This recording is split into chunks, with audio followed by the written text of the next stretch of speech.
VaderG here, welcome back to the channel.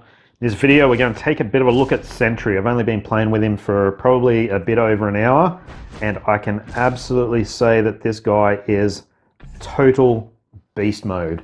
And not just in PvE.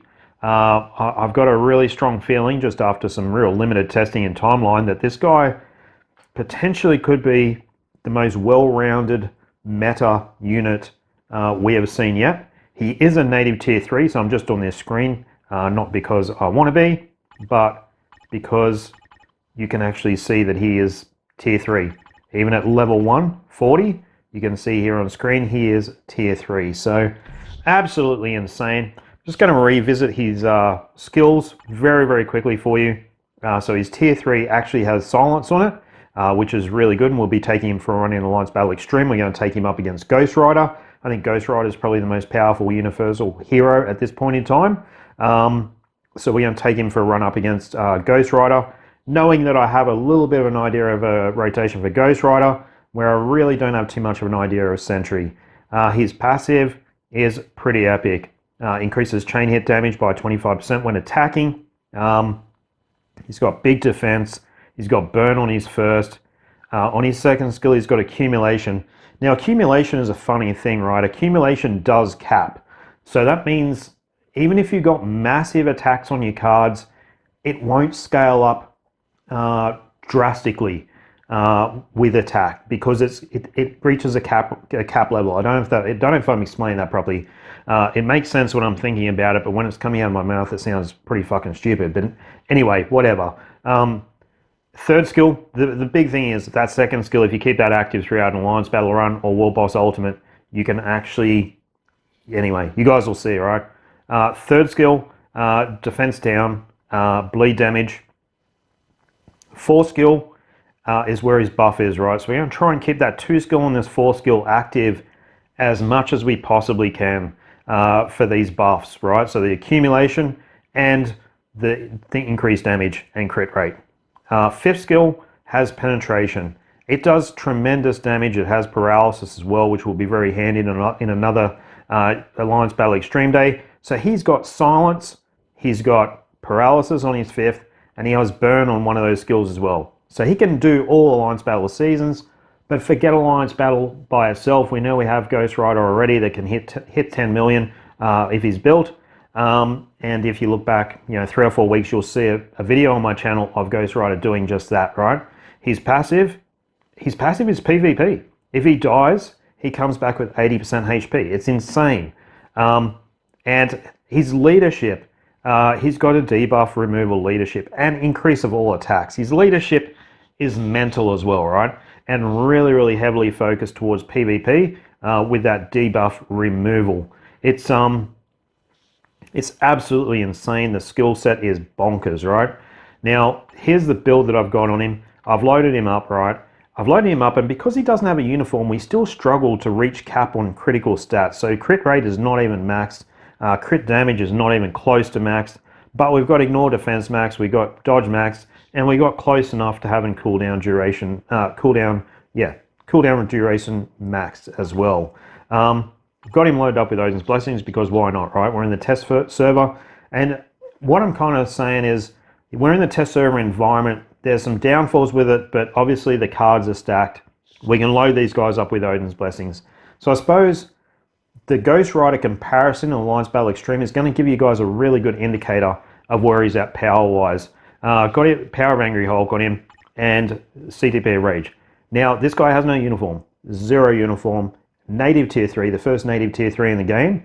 And what we're going to do is we're going to do a quick marker run with Ghost Rider in Alliance Battle Extreme, and I'll just speed through that very quickly. I'll try and accelerate the run, but just so you guys can see it for yourself. Then we're going to take this guy for a run. This is probably after doing 10 or 11 runs in Alliance Battle Extreme, trying different rotations.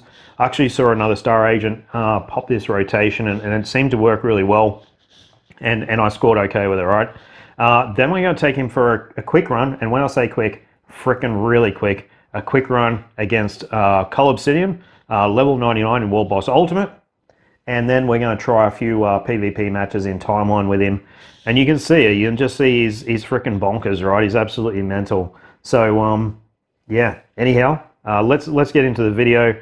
You guys let me know what you want to do in the comments below.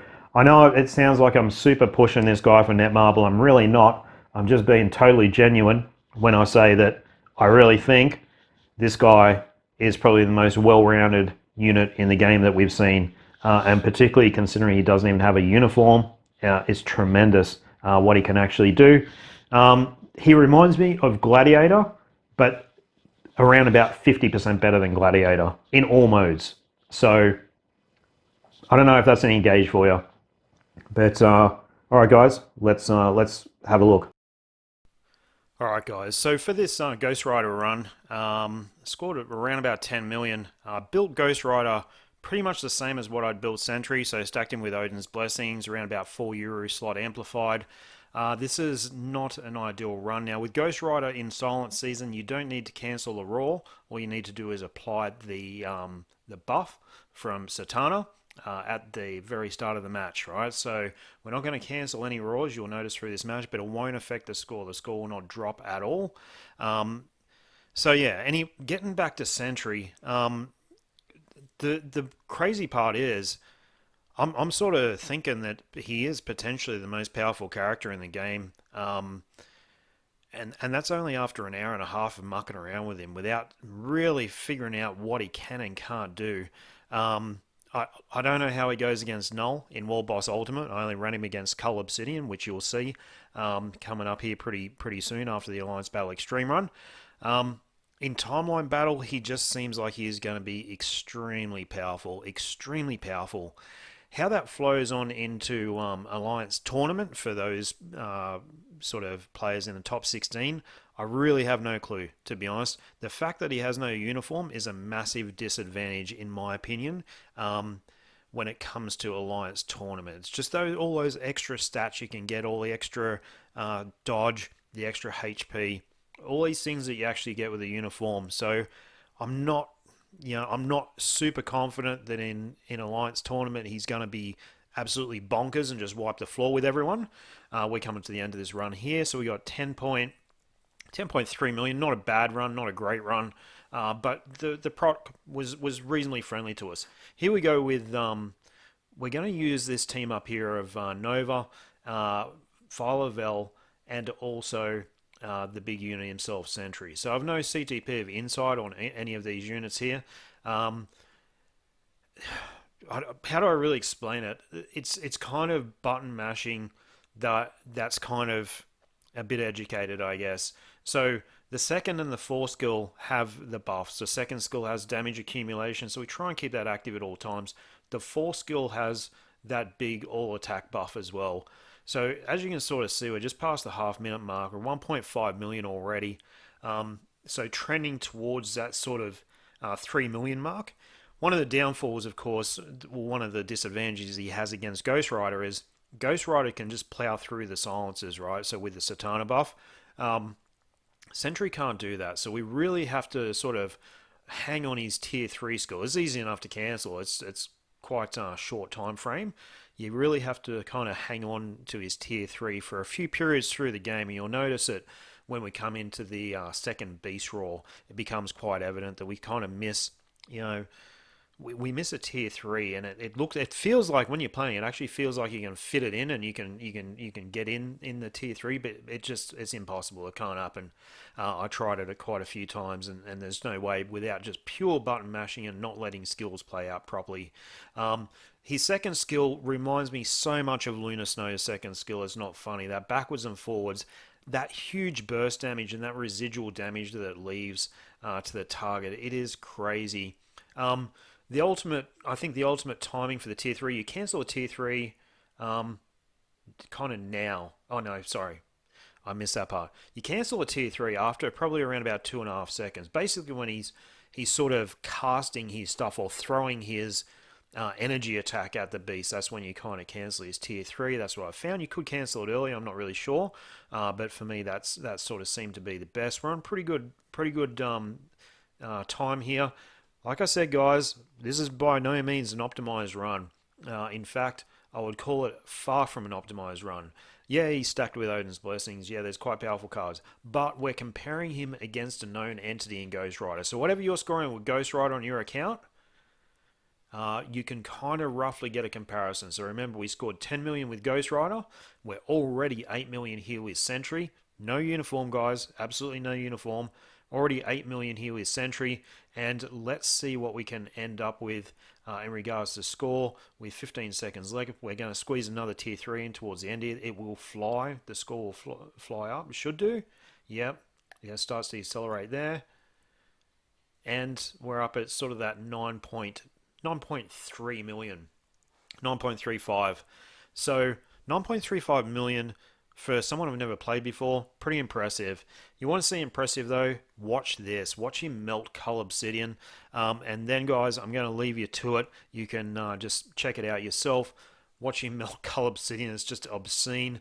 We're using Norman Osborn's lead here, Green Goblin's lead, with Phil Coulson, and then Sentry coming in. You can see he takes he can face tank. I've just face tanked this whole match. There was no science applied to it. There's no kiting. Just face tank. Even through this shit, through the whirlwind, he just absorbs it. He just iframes through it. And even if he didn't, he's got the revive anyway. It's really no danger. And look how quickly we're getting through level 99 Cull Obsidian with a CTP of Rage. Don't know what to say. Don't know what to say except for the fact I'm blown away by this character. I can't ever remember being this blown away actually in an APK file by a character as an all-rounder. Is it too early to call him the best in the game? Absolutely. I mean, this is an APK file, right? Who knows that Netmarble could watch this and go, oh god, we need to nerf this guy. But if they leave him as is, man, he is going to be up there with potentially the best all-round unit in the game. I can't think of anyone who would be better all-round than this guy, to be perfectly honest. So yeah, just over a minute. Cull 99, crazy shit. All right, guys, going to leave you to the timeline battle, or timeline battles. I tried a couple of different teams through the timeline, and yeah, enjoy the vid.